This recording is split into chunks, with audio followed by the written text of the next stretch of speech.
seseorang itu butuh bantuan oksigen, itu kan kita bisa melihat beberapa indikator. Apa saja indikator seseorang membutuhkan tambahan oksigen? Nafasnya tidak stabil. Oke, frekuensinya berapa? Frekuensinya kalau dikatakan terlalu cepat, frekuensi lebih tadi dari atas 120. Oke. Terus kalau misalnya yang kedua tadi saturasi oksigennya 90.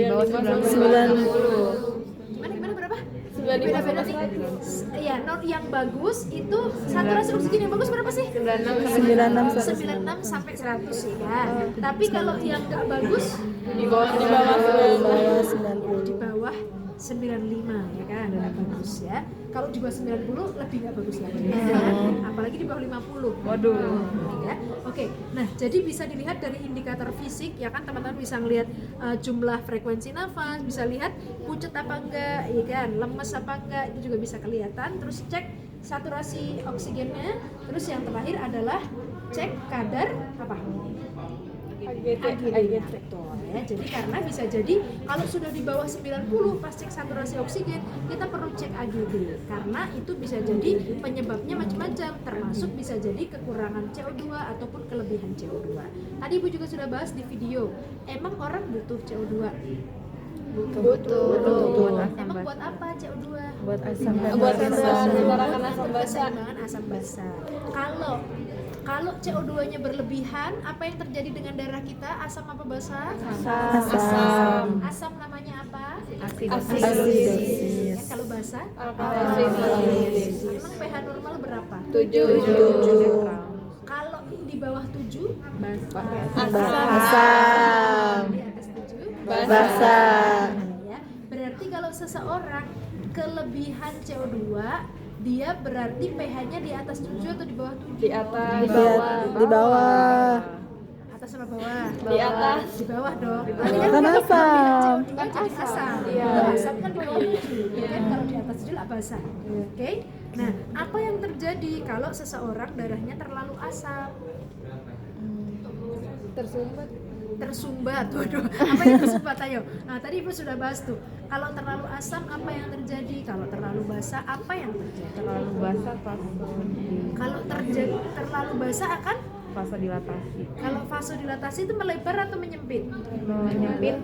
Melebar. Melebar. Namanya vasodilatasi. Kan dilatasi melebar. Ya, kan melebar vasodilatasi. Kalau menyempit vasokonstriksi. Ya. Jadi kalau darahnya terlalu basah bisa menyebabkan pembuluh darahnya vasokonstriksi menyempit. Nah, kalau melebar lo bagus kan, alirannya lancar.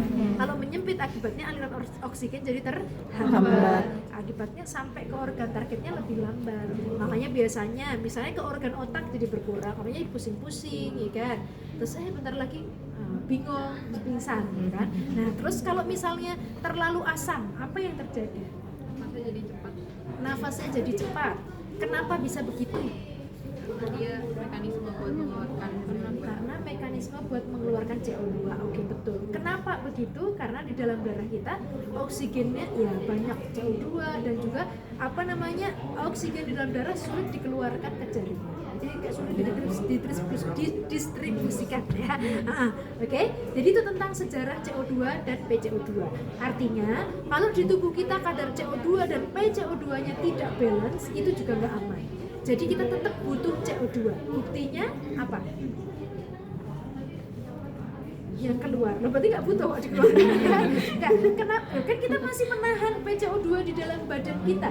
Buktinya darah kita ada yang mengandung CO2 nggak? Ada. Di pembuluh darah apa?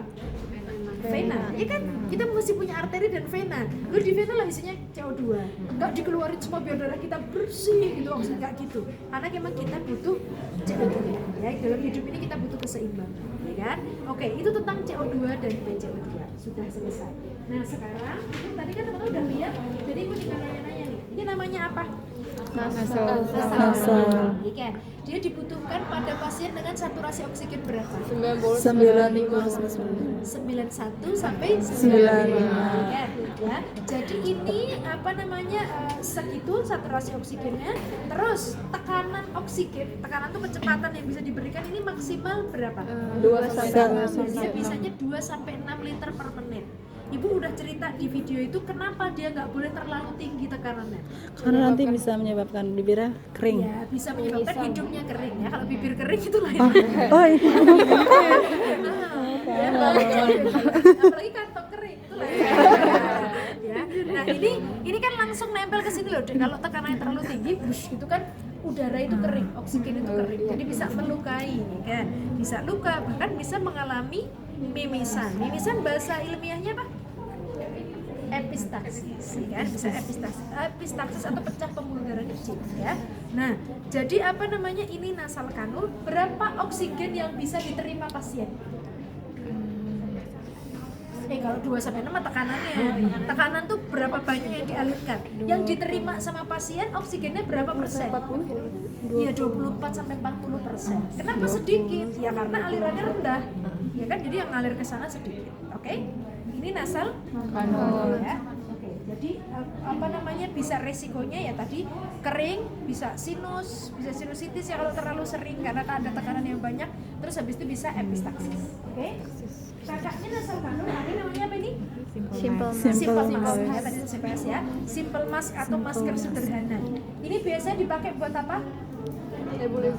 Nebulizer buat ngasih obat ya. Biasanya di sini ada tambahan kantong obat gitu ya di bawahnya.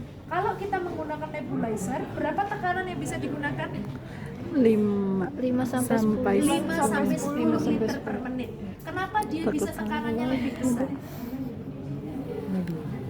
karena nggak langsung Karena nggak langsung ke hidung. Ini kan maksudnya kayak gini. Kalau tekanannya terlalu kecil ini apa ya? Sepi gitu, nggak ada apa-apa. Pakai oksigen nggak sih? Karena terlalu dikit gitu. Jadi harus dilebihkan gitu ya. Nah, terus habis itu kadar oksigen yang diterima pasien karena tekanannya lebih tinggi pasti lebih banyak. Berapa? Ya, 40 sampai 60%. Kalau tadi kan cuma 24 sampai 40. Paling lebih banyak, 40 sampai 60% ya. Karena tekanannya tadi lebih tinggi. Berapa tadi? 5 sampai 10 liter per menit ya. 5 Ini biasa diberikan untuk terapi obat ya. Tadi misalnya orang yang mengalami sesak nafas, teman-teman batuk efektif tadi pakai nebulizer nggak? Enggak ya. Nanti next di KNB kayaknya. Nah, jadi apa namanya? Itu biasanya diberikan untuk seperti itu. Kalau misalnya untuk obat ya kalau selesai obatnya udah habis, orangnya udah nggak sesek ya udah dilepas. Jangan dipakai terus. Kenapa sesek? Udah nggak sesek juga. Ya jadi sesuai penggunaannya aja. Ya. Oke, ini simple mask. Yang berikutnya adalah apa namanya nih? Non-rebreathing mask. Ya, non-rebreathing mask. Tadi Ibu sudah bahas ciri-cirinya ada 2. Apa?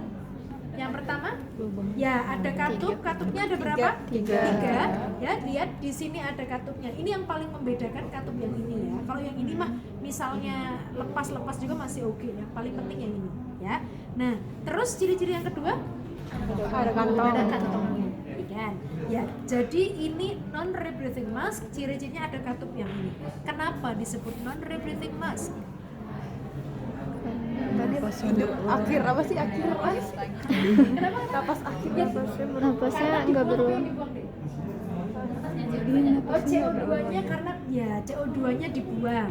Berarti ya nggak dihirup lagi gitu ya. Betul. Berarti pasien bisa menerima oksigen banyak. Berapa persen? 160 80 sampai 100%. Kita berharap 100, tapi ya sekitar 80 sampai 100%.